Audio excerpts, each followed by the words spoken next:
uh, as a, I got to know Jim Gibson very well, and of course Ed Frederick before that. And well, you don't quite keep track of how many hours you're spending there because you enjoy it, it's fun, and you're telling the story of agriculture. That's kind of what it's all about. Well, that's very true, and I think that it's a real compelling time to work in an interpretive center like Farmamerica, because I don't think we've ever had as many subjects to talk about or issues in agriculture. People are all concerned about, you know, where does my food come from, and how do we get it to the table? And there's a lot of stories to be told there. Yeah, and you can start with how food was produced back when Minnesota was settled, taking it up today. And then one of the major emphasis of the last year or two is looking forward too.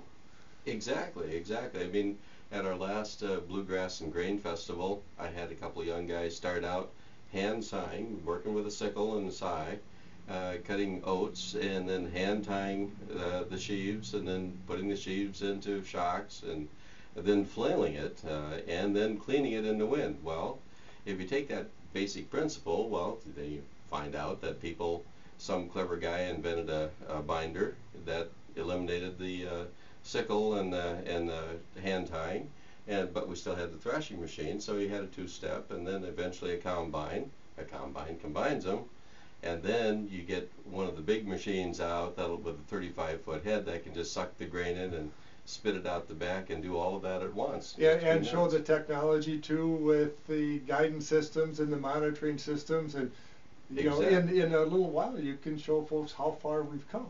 Exactly, and technology has taken leaps and bounds, and it's a lot of fun to look back in the early 1900s. There's so much creativity taking place in relatively small shops, and everybody who had a forge and could hammer could, you know, invent their ideas. Today we need engineers to come up with these machines, but don't forget the basic principle is still the same. You cut the grain and you beat it off the stalk and clean it, and that's how it gets to your table. What, about 2.5 minutes, or just over 2 minutes, we have to take a break for the markets. Maybe we should back up in case someone doesn't know a lot about Farmamerica. I guess I assume that everybody has a passion for Farmamerica that I do, but started back, legislative action, officially Minnesota's Agricultural Interpretive Center.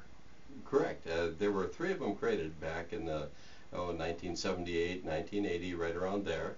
And we're the one that represents agriculture, and that's been our mission ever since, is to represent agriculture past, present, and future. And we got a 1850, let's say, farmstead, we got a 1930 farmstead, and now a 1971.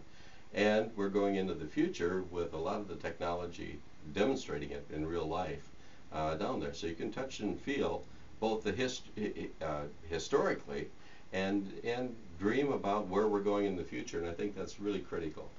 Should put a note in for Roy, and what was Marcy, I want to say? Yeah.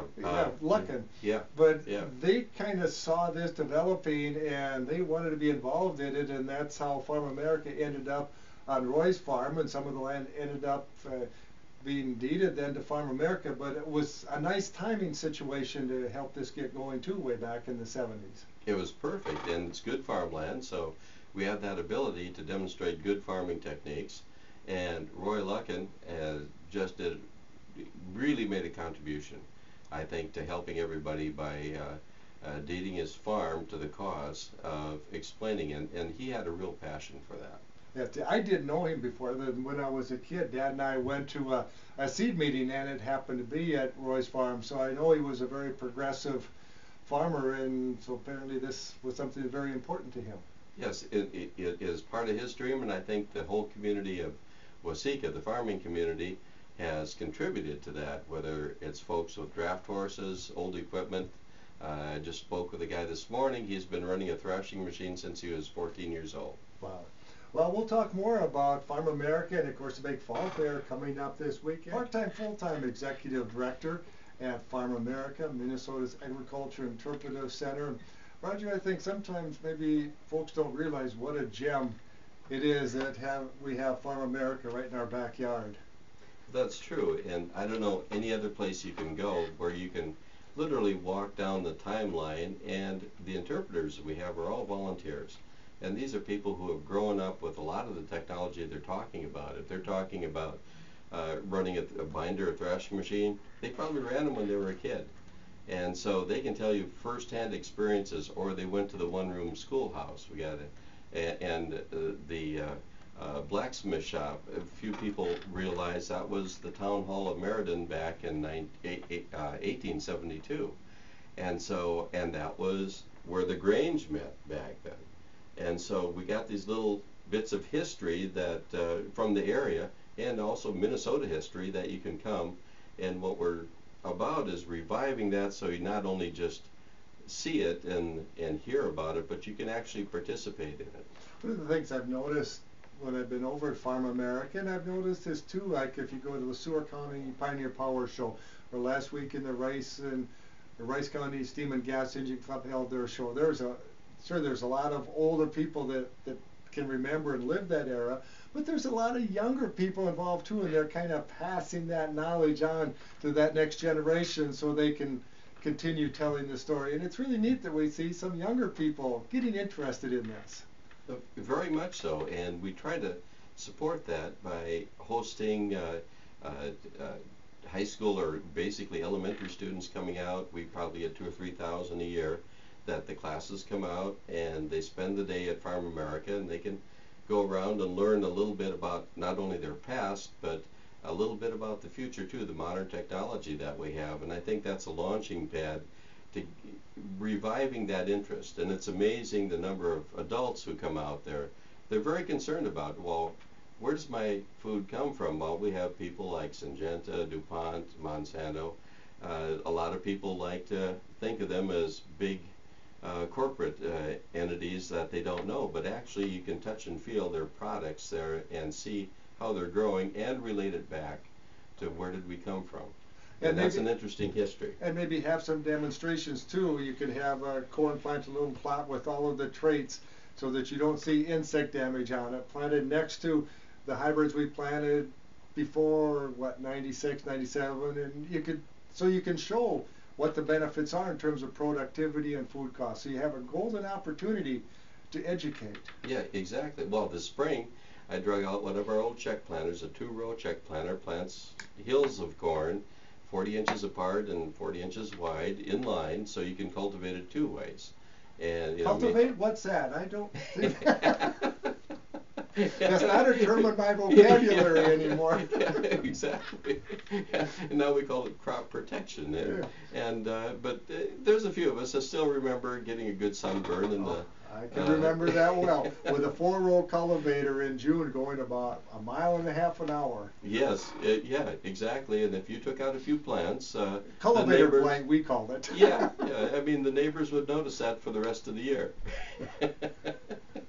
So there's lots of things like that you can actually see, and we put in some Minnesota 13 corn. That's an open pollinated variety. Oh, that's going way back. Yeah, and you just come out and take a look. You can see the difference. Take a look at that, and then just look across the fence, or look at one of the fields that with one of the modern varieties. Pretty dramatic, and that's why we can feed it. But I think the figure something like 143 people can be fed by one farmer. And before it's like you were lucky if you fed your own family.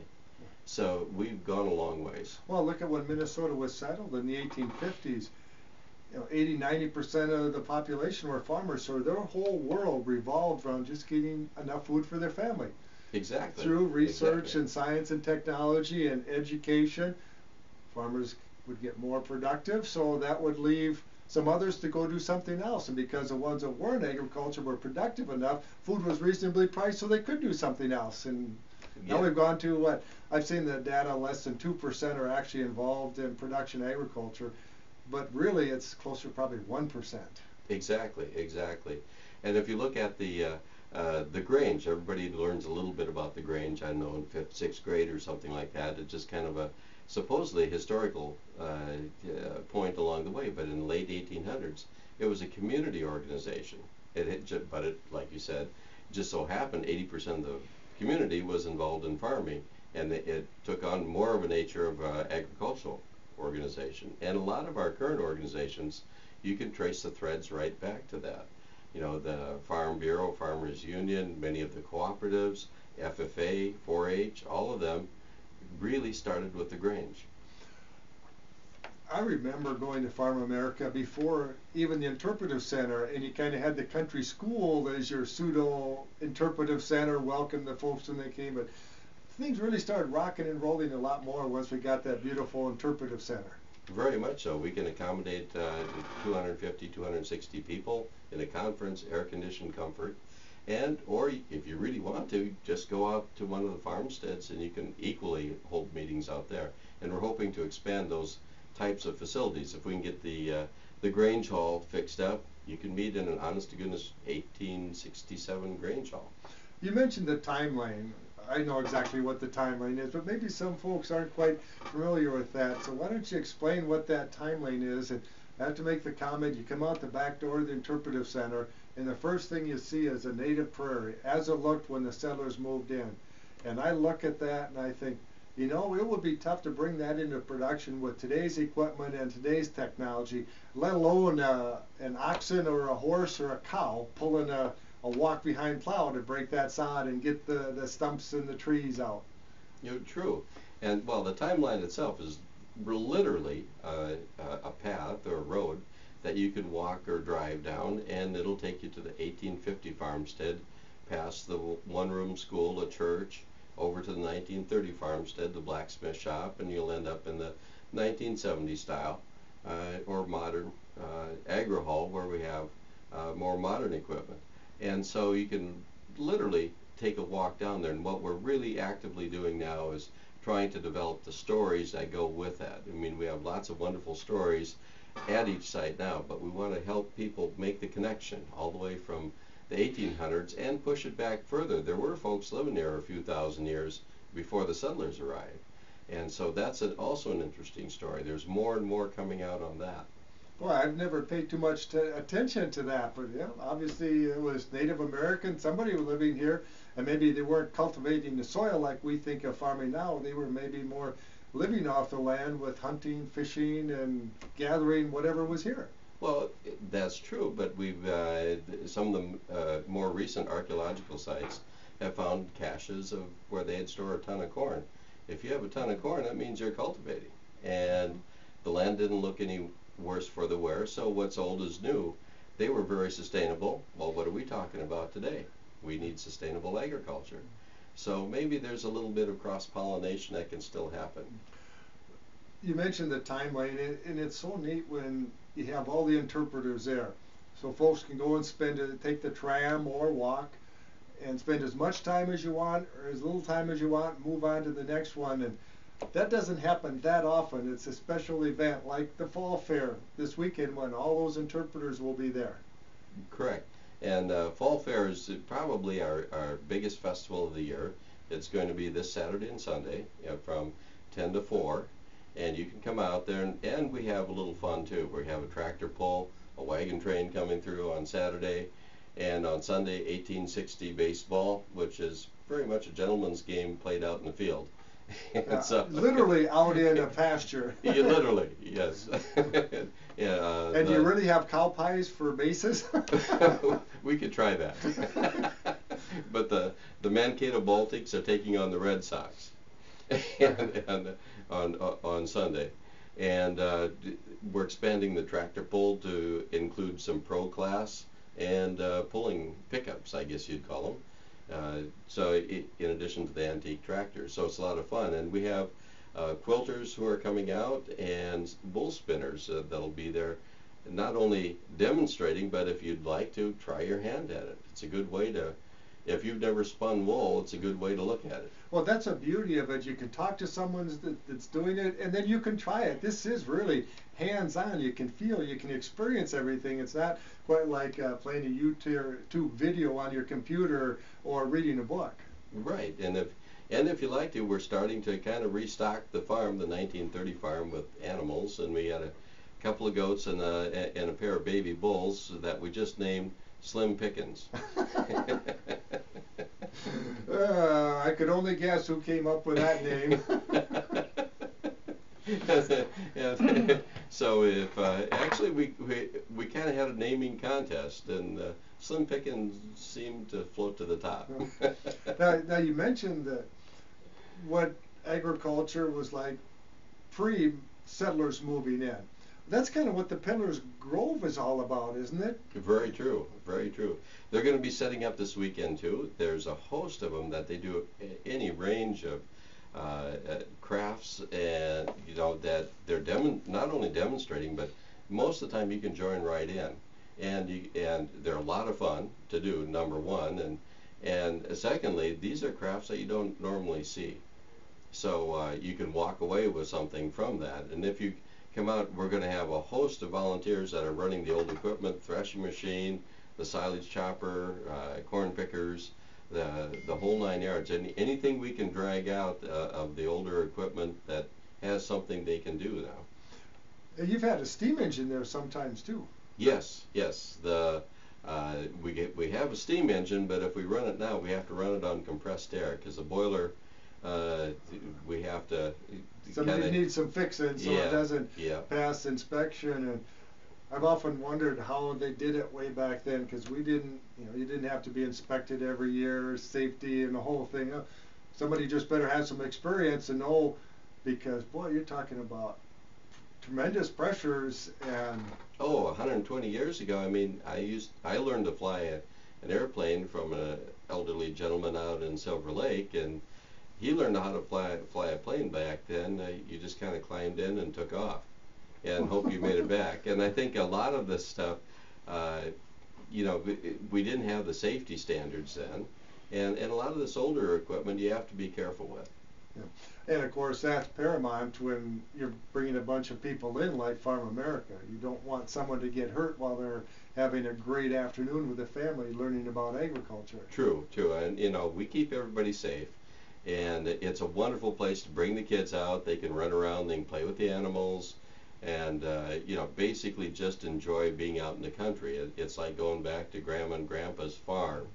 And bring a picnic along, or we're going to have food there. You can buy your food there, but bring a picnic if you like. And that's the key, is you have all of these volunteers with experience in all of these things, whether it's animals or the spinning wheel, so they can help you, but kind of keep an eye on visitors to make sure that they don't do anything because they're naive about how this piece of equipment or this thing operated. Very true, and they're very safety conscious.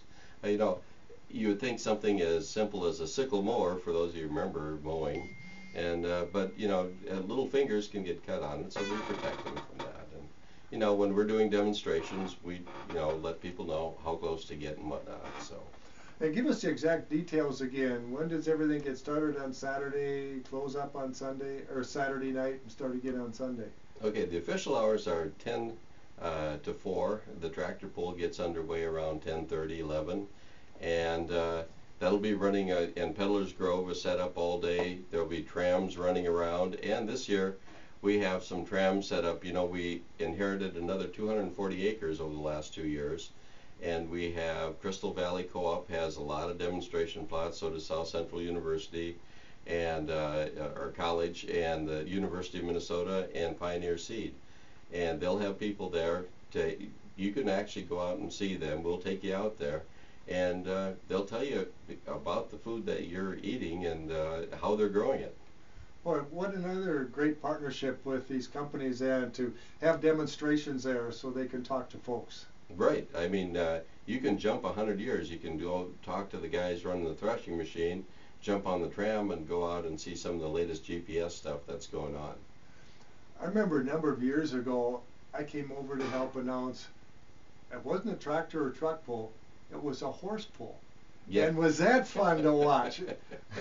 Oh yeah, these old horses, and that's my goal this year is we need to get that era back on the farm.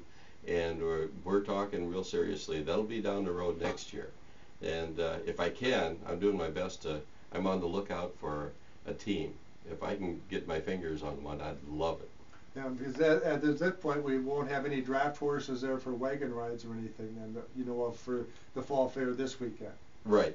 But we'll have plenty of old tractors pulling the trams around, yeah.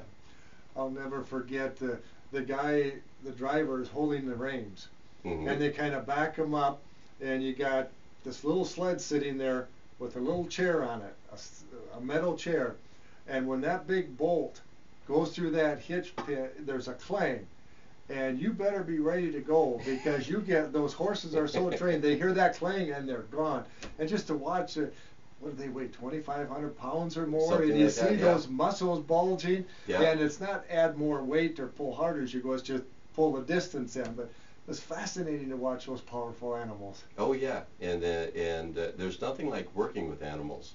You know, old tractors are wonderful to go out. I love them, but if you're out in the field with a horse, that's all you hear. I've watched some of these guys plow with a team of horses and the little two-bottom plow, and they have this little chair that they sit on. And I go, boy, that looks like a lot of work to do that. I think I prefer my air-conditioned cab. You're absolutely right. I mean, it's a little false impression. Little House on the Prairie didn't do us a favor. It really wasn't like that. Really. We should probably talk a little bit too about the volunteers and the governing body and how the whole Farmamerica organization is set up.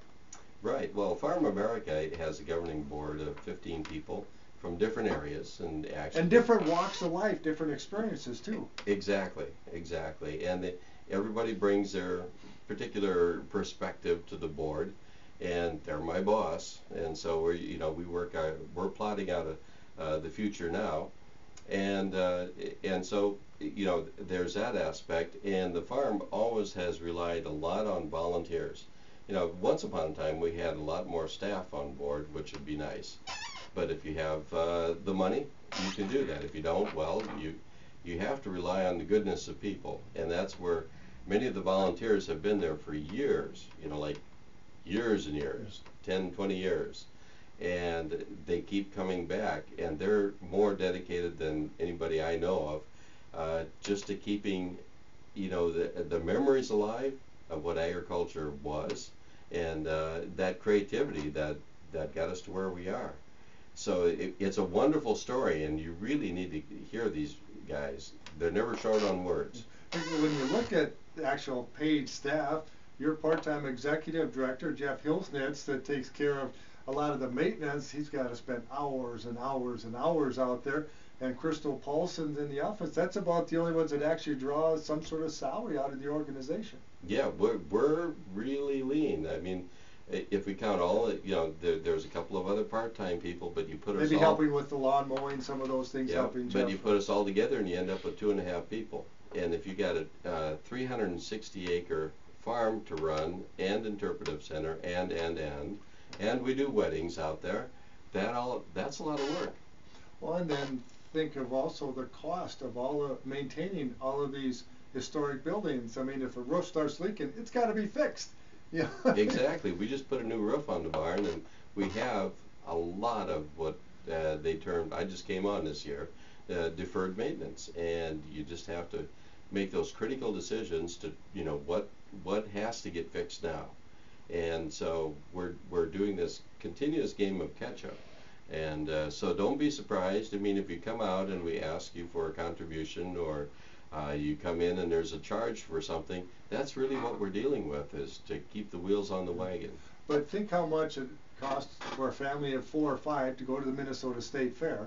Yes. Versus the cost of a family of 4 or 5 to go to Farmamerica for the day. So it is pretty reasonable. Well, it is, and the fall fair is only $1 a person. What other place can you go to for $1? That doesn't even give me a cup of coffee unless I mooch it somewhere. That's right. So in value, and next year we're going to restructure a little bit, so you can buy like a membership, or you could be a donor, but you can buy a membership, and that'll give you full access to the facility whenever you want, all year, and give you discounts on the events and whatnot. And so, like, if we want to get in some class acts out there from time to time, well, when you go to a concert, I've heard young people saying they're paying $120 to go to a concert. Well, you could have come out to Bluegrass and Grain for $5 or $10. So we're still a pretty good value. And there's a lot of other things going on too throughout the year at Farmamerica, and a great way to keep up on what's going on is your website. Yes. Come to the web. We're going to improve on that, but follow us on the website, follow us on Facebook, and even on Twitter. And what we're moving towards is real-time farming, so you'll know what's going on and when you want to come. And farmamerica.org, right? Yep, farmamerica.org. and Twitter is just Farm America, and well, add Farm America, and Facebook is Farm America also. And if you are so inclined, wondering, because we all have certain contributions we make throughout the year, whether it's church, United Way, American Red Cross, we all have kind of our favorite, areas that we contribute to. Consider Farm America. Exactly. We're a 501c3 nonprofit organization, fully tax deductible, and plus you'll feel good that you're contributing to interpreting ag.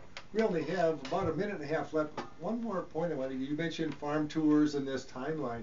Well, if you can't come this weekend for some reason, you can kind of take those self-guided tours too through a grant, something we had where you can go and you can push a button and it can kind of explain a little bit about the native prairie and the settler's farm and 1850s farm.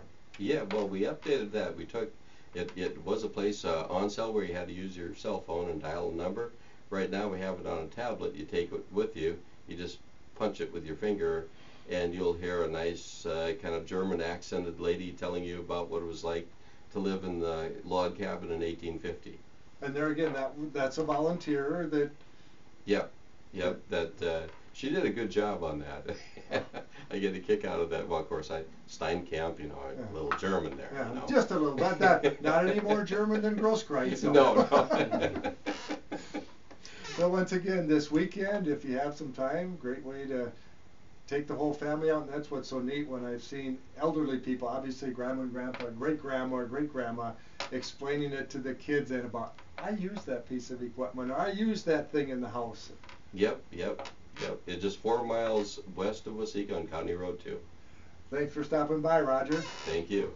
My guest in the program today has been Roger Steinkamp, who's a full-time executive director at Farmamerica, the big fall fair this weekend. More details, go to farmamerica.org.